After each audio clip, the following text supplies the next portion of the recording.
Paulette Perhach. Today we're going to talk about writing, being a freelance writer, and making it as an artist in a city.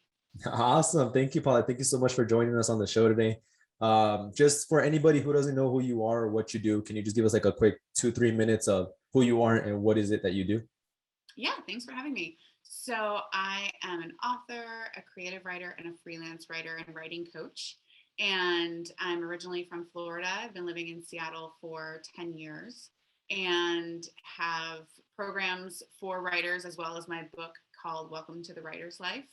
And so I'm really all about helping writers be writers. And that includes everything from not only your work, but your mental, social, and financial health. And so talking about everything around the writer's life is what I focus on.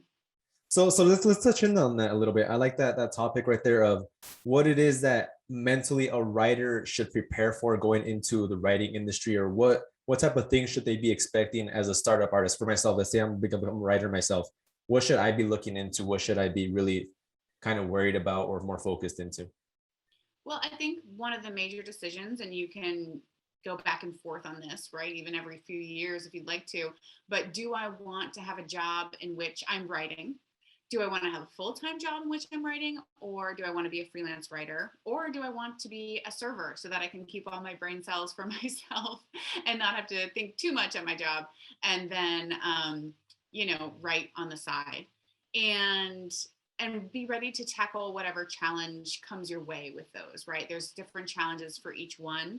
And really just to be ready to use your time as intently as possible. The thing I always say to myself is there's no time for bullshit. And I definitely still do bullshit around on, the Instagrams and TikTok without like throw my phone and be like, no time for bullshit, like get back to it. So it's really not a life in which you can settle for mediocrity. I think when you have a full-time job, you can often get away with mediocrity. But if you want to be a writer, you really have to be ready to work hard and to kill it. I mean, my schedule is bananas. When I do a screen share and people see my schedule, they're like, oh my gosh. And a lot of people joke that being a writer is giving yourself homework for the rest of your life. So a key part of that is productivity, is what I'm getting at that. And so how important do you think it is to stay productive? But how do you organize yourself, especially as a professional writer and everything? How do you stay organized and how do you keep yourself productive and motivated to keep going? Yeah, it's a really interesting question, right? Because we live in this very hustle obsessed culture. And I think one of the most interesting questions of life is, how hard should you work? One thing I do know is that Bronnie Ware was a hospice nurse and she interviewed people who were dying. And one of the most common things they said was, I wish I hadn't worked so hard. And yet we all have to watch Beyonce and be like, wow, I wish I kicked that much ass. And you're like, okay, well, get up earlier, work harder. So there's that kind of middle way, as they say in the spiritual world sometimes, where it's like having that discipline, staying productive, but also taking time for like wonder and just like playing with the children in your life and like looking at a dandelion and that kind of putting on your Mary Oliver eyes, if you will. And so it's a balance, right? And I want to be, when I'm in work mode, I'm in work mode. I have something called the Writer's Mission Control Center that I designed to keep me organized. And it's a spreadsheet, and actually it's an official Google add-on now that people can buy off my blog at welcometotherwriterslife.com, which is like keeps me organized because there's no time to not be organized. And I actually do a course called You've Got to Get Your Writing Life Organized too. I was actually diagnosed with ADHD just not too long ago. And I was like, oh, that's so funny. I've been designing this tool for writers to stay organized. And so I think it's not wasting time with just organization and knowing that you have a big challenge ahead of you and like rising to the challenge. And, there's that whole thing of don't wish it were easier, wish you were better. And just I try to catch myself in when I get into pity party mode of just like, oh my God, it's so hard. And it's just like, okay, well, are you free to write whatever you want? Are you free to own your own business? Like so many people around the world would kill for this opportunity. So just like pick yourself up and let's go. B word. Exactly. I completely agree with everything. And so I think this is a perfect point to touch this question is a lot of people are creatives. And I hear this a lot. A lot of people are artists and creatives, and a lot of people are business in the creative industry. Speak a little bit about the relationship between the creativeness and turning your creativity into a business. Yeah, I really love the challenge and I love business. My dad was an entrepreneur and there were a lot of really hard times around that. And I said, oh my God, just give me a day job. Just give me a day job with a paycheck. And then I grew up to be exactly like him, like no tolerance for authority or someone else having control over my life. And I'm like, no, give me freedom. So the relationship between business and creativity is actually really cool. And it's hard because so many people go after money, literally are willing to destroy the earth to chase more and more money. So we're like, wow, business people are bad people. But business can be a creative act. And it can be, you think about how many businesses you come across where you're like, wow, I'm so glad you exist. And just take my money, right? Take my money. Delicious, like bakery. And, like the people who invented Scrivener, which is a great writing software. I'm like, I'm so glad you exist, right? You really solved my problem. So for example, during the pandemic, I started a business with another writer called A Very Important Meeting.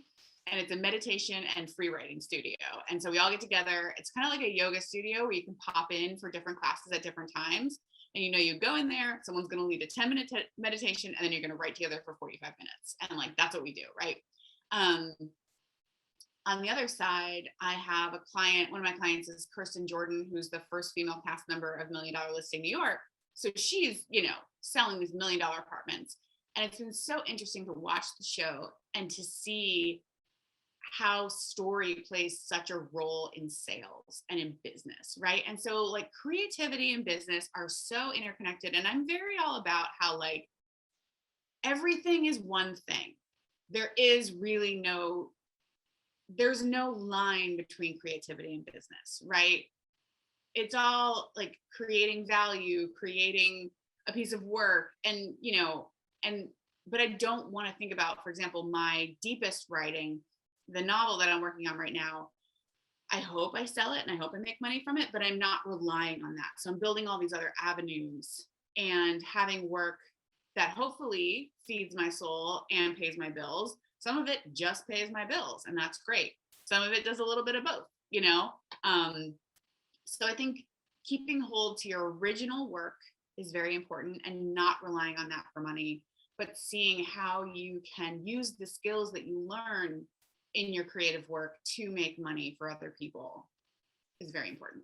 I love that. And so I want to touch into now the struggle. So when you first started your writing career, because you're somebody who's written for some big things like New York Times, the Cosmopolitan, or I forgot how to say that word. Cosmopolitan. Yeah, it's a little mixed for me. It's a women's magazine. It's okay. You're not. But you're somebody who's written like, things for big companies. And so when you first got started though, what is one key thing that you saw right away that you were like, I really got to get this on point? And what struggles and maybe sacrifices and maybe mistakes that you learned from that you go along in the journey? Yeah, I think knowing how difficult it is for everyone. And that's something I lose sight of. Even, when I'm having difficulties, if you look at my Instagram, I can tell, like, no one can tell that. So, I post all my rejections on Instagram, and it is a struggle. And that's why community is so important. And I heard that mentioned in your last episode. And I love that because we all get each other through it, and we all share knowledge with each other. And we're all kind of these like flowers blooming in the same field. And someone had talked about that, like what a shame it would be if one flower didn't bloom because it saw another one blooming, right? We're like, oh, there's already so many writers, I'm not gonna be a writer. It's like, what? The world is very abundant. Yeah. So just kind of having that view that that it is hard, right? And I remind myself that all the time, like, oh, does this feel hard? It is hard, and especially because Seattle has, in the 10 years I've been here, become this incredibly expensive place to live, right? It's like I moved to Seattle, not New York City, and now literally real estate is more expensive in Seattle than New York. I was like, oh, cool. So maybe I'll come down to El Paso. And, it's hard. And we live in a society. I have a McSweeney's piece that I did called my personal brand is I Don't Want to Die. And it was all about doing whatever the world wants from me as far as my freelance writing goes. Like, you want me to have a brand? I'll have a brand. You want me to do social media? I'll do social media. Because like we need to make enough money to keep ourselves alive, because the healthcare system in this country will like literally just let you die. And it's such a shame. And actually yesterday on Twitter, someone kind of shamed a writer for putting forth some services for money. And I was really mad because it's just so hard, right? So anyone who's really trying to make it happen, I think it's just terrible to shame that person. I was really mad. Yeah, I agree. And also, I just thought about this right now. A lot of people talk about writer's block and, the struggles that they go with that. Can you speak a little bit on that, on how you deal with writer's block specifically and the different things of what comes out of that when you're dealing with it?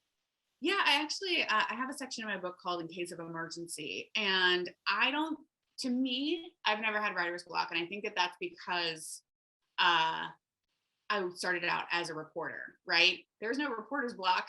So if I don't know what to do when I wanted to write a story, I would just copy whatever I had out of my notebook, right? There's always something that you can do to move the story forward. And so it's either like make a list, right? Do like 10 options, write as badly as you can. It's so funny to me. Like so often I just finished a piece for the New York Times about, which was my first piece there in like 2 years, by the way. And I was like, maybe I'll never write for them again. But picked up a piece, and yesterday I had written it as badly as I could. And then today I was like, oh, thanks for writing that, because like, it's not blank and I can edit this, right? And someone said like, you can edit a bad page, you can't edit a blank page. And that's so true, So to me, there's always something you could do. Research really helps me. Interviews really help me. I love doing interviews for my book. It's really fun. And it's so inspiring, and it makes me feel like, I can do this. So I think reading in the genre that you want to write in will help with writer's block. Doing low stakes things like writing it, like what they say, on the nose, which is writing, just very badly and then making it more subtle later, and just coming at it with an attitude as much as you can of joy and like an open hand. Like with my novel, I kept finding that like I would write a chapter and be like, okay, yeah, I really like this chapter. I like this chapter. And then I would turn to the next chapter and blank, nothing. I'm like, oh my God, like that's it. Now I'm not going to think of anything. And all the stress would rise up. And so I tried to say, instead of like, I don't know what happens next, to say, I'm in the space where I'm waiting to figure out what happens next, or like, it's going to come. Right. And I'm just like open to that idea coming my way. And I'm just in the space where I'm doing all the work to figure out what it might be. Right. I'm doing the interviews and doing the research and trying not to freak out. I think that's the most important thing. That's a daily struggle for me. And also, I heard that your meditation has been a big part as well in your writing and the way you've moved around that. How important is meditating, and how did that change your practice of writing? It's been about a year now that I've been doing the meditation 6 days a week. And, they're not long, they're only 10 minutes. And I really am surprised at the change it's made. Just being able to sit back and observe your feelings rather than just act them out. Like the other day, like being late is a trigger for me, and my friend made me late to something, and I got in the car and I had been just, when someone makes you late, you're just sitting there ready and like stewing and steaming. And I said, like, I'm really feeling a lot of anxiety right now because, I used to be late all the time, and it's like a trigger for me, right?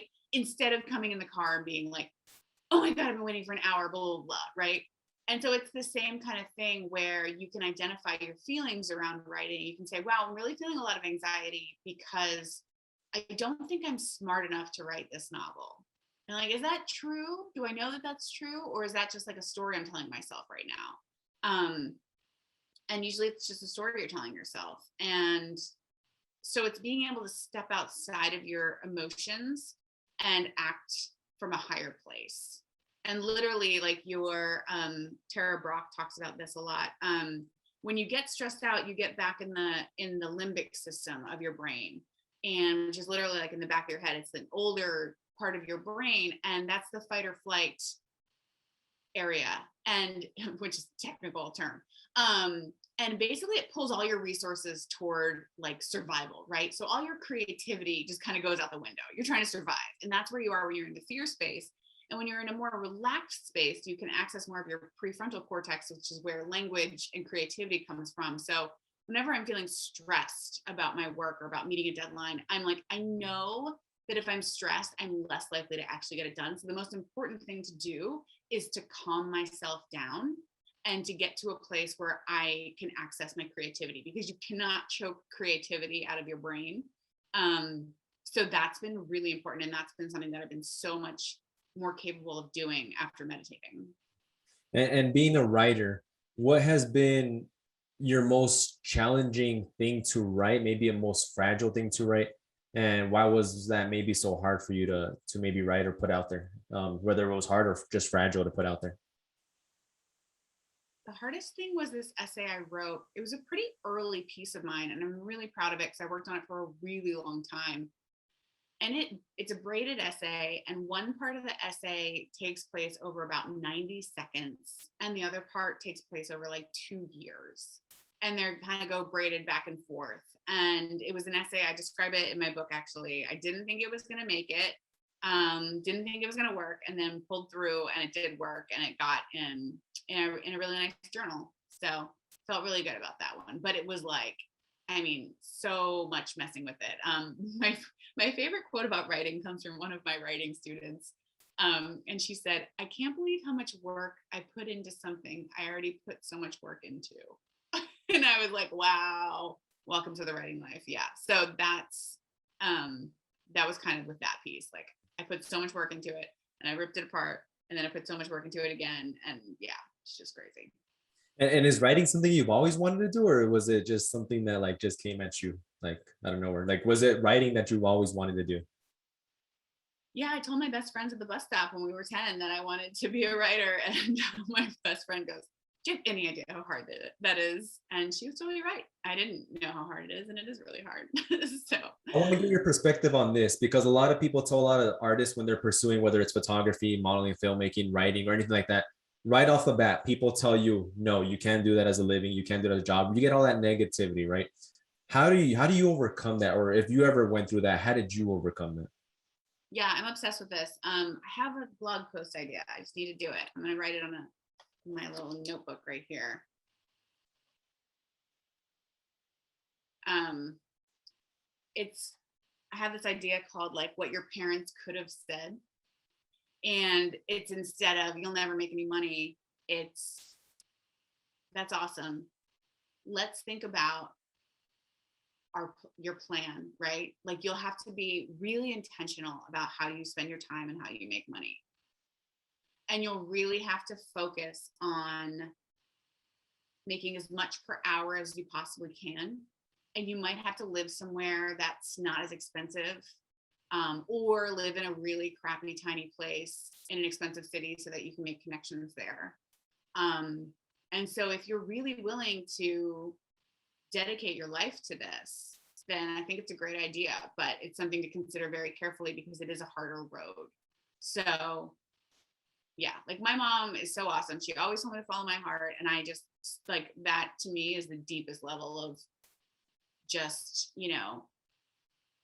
parenting love and advice. But of course, like, that comes with some privilege, right? If someone came from a family where your family is a refugee from a war-torn country and you've never known comfort, yeah, comfort looks pretty freaking good. And some days, to me, comfort looks pretty freaking good.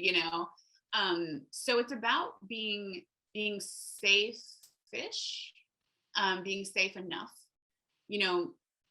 If you are, for example, if you're like, if I don't have money to pay my bills, I will literally be on the street and I will be homeless, then I would recommend you work a day job and save as much as you possibly can and kick off with a real buffer financially. And I've done crazy things. Like, I lived in a house that was, or in an apartment that was 150 square feet in Seattle the year that I was writing my book. And I worked from 8 a.m. till 8 p.m. every night. I made myself start at 8 p.m. and I made like no money, and that was the year, I just called it the year of the grind. And then that launched my career as a writer and a writing coach. But it is a real sacrifice, and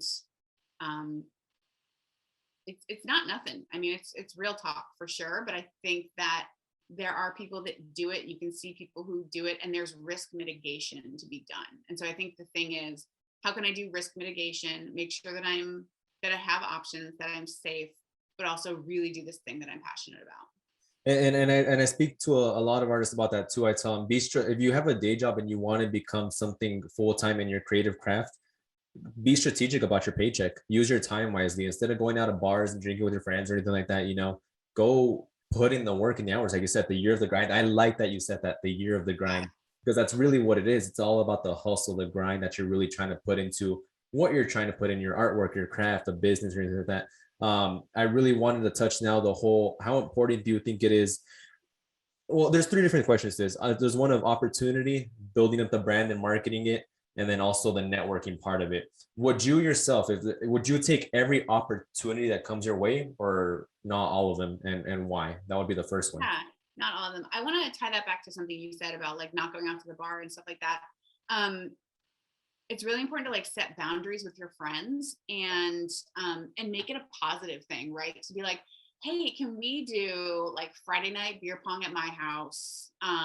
Like, because I really want to take, my art seriously. I want to take my graffiti seriously. I want to, so like, here's what I need to live on, and here's what I'm saving so that I can move to New York and do this. But right, like make it part of this like winning vision that they have. And if your friends care about you, they're gonna be like, yeah, dude, totally, I get that, right?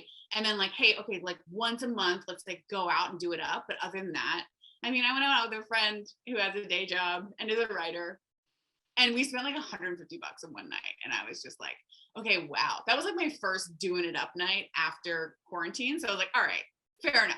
But like once in a blue moon, right? And I did like, I had a tech job for a while in Seattle, and I made good money, and I let myself live it up for a few years. And then I was like, all right, because I was throwing a bunch of money into my savings. So I was like, I know I want to be a writer after this. Paid off my student loans, did that. And it was so fun. Yeah, making good money is really nice. Memories.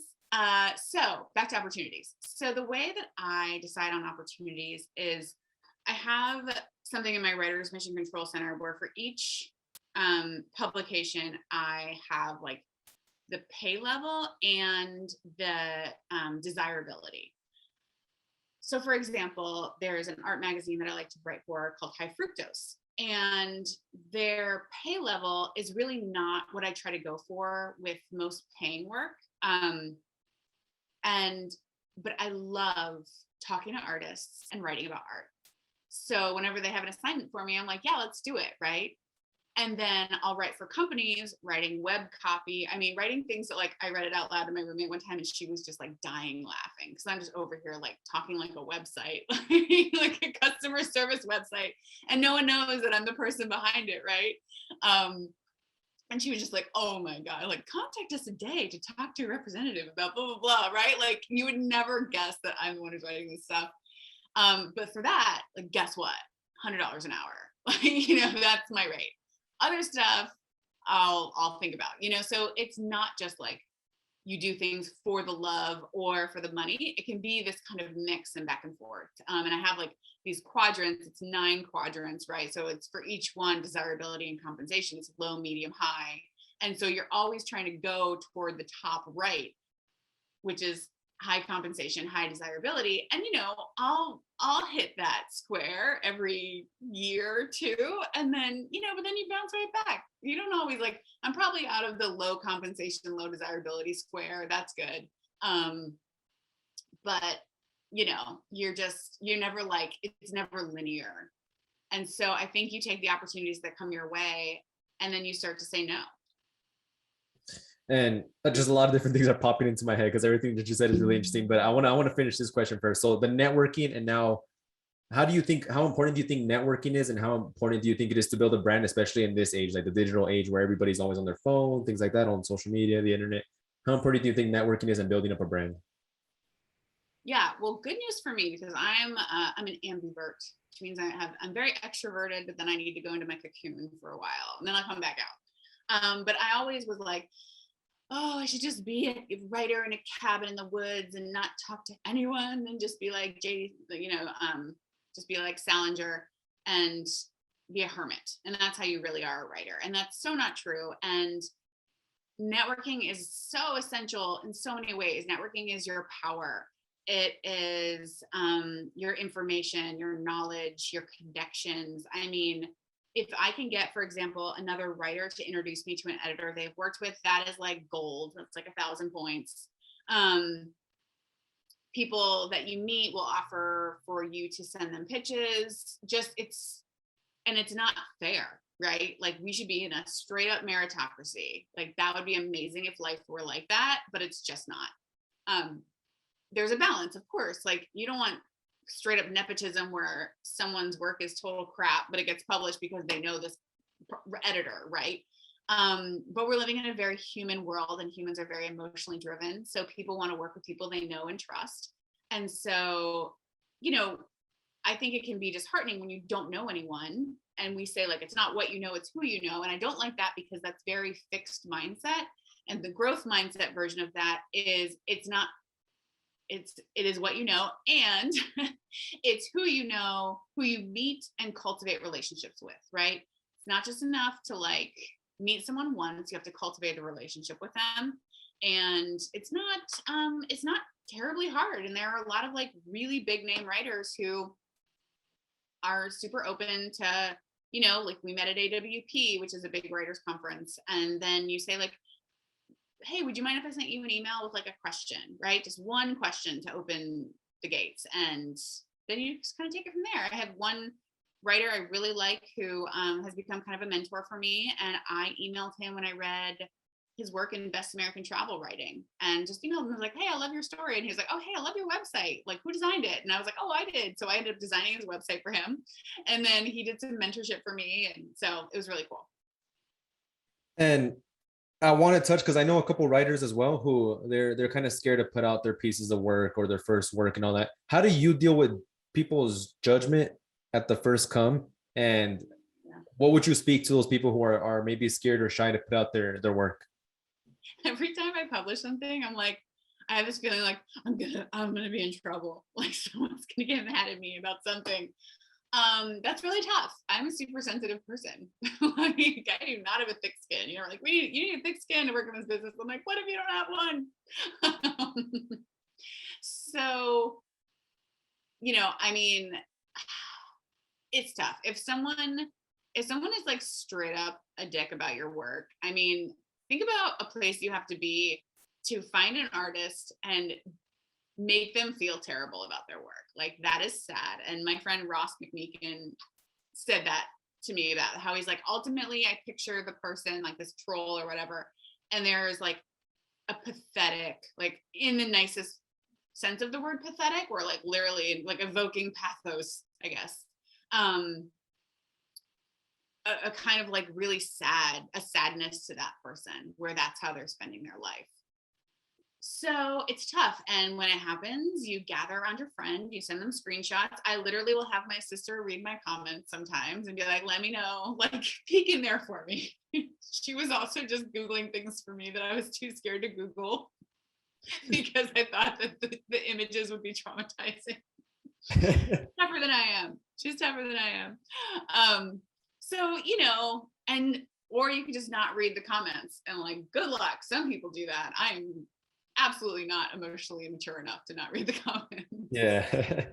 So then let's do a big reality check. What's that big one piece of advice, whether you would give somebody or something that you want to give out, to really keep, more specifically, anyone who wants to become a writer motivated and going out there and keep going?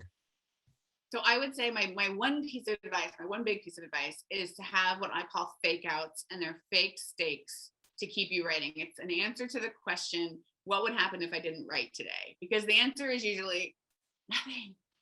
But if you have signed up for a class, that's something that you've raised the stakes on. The first thing I did was sign up for a talent show when I said I wanted to be a writer. That was in 3 months. And I was like, all right, you got to write something. working with a coach is a kind of fake out. Having an accountability group, having just one person in your life where you're like, I'm going to send you an essay, I'm going to send you a short story or a poem once a month on this day. And the piece that went viral for me was from that kind of arrangement, when I didn't feel like my writing was going very well. So just keep yourself moving with external motivation of some sort and accountability. Come to a very important meeting, which is my meditation group.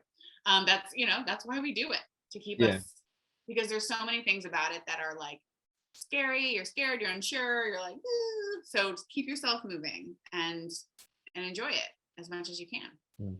And so that last question I kind of told you in the beginning is, what do you know now that you wish you would have known when you first got started?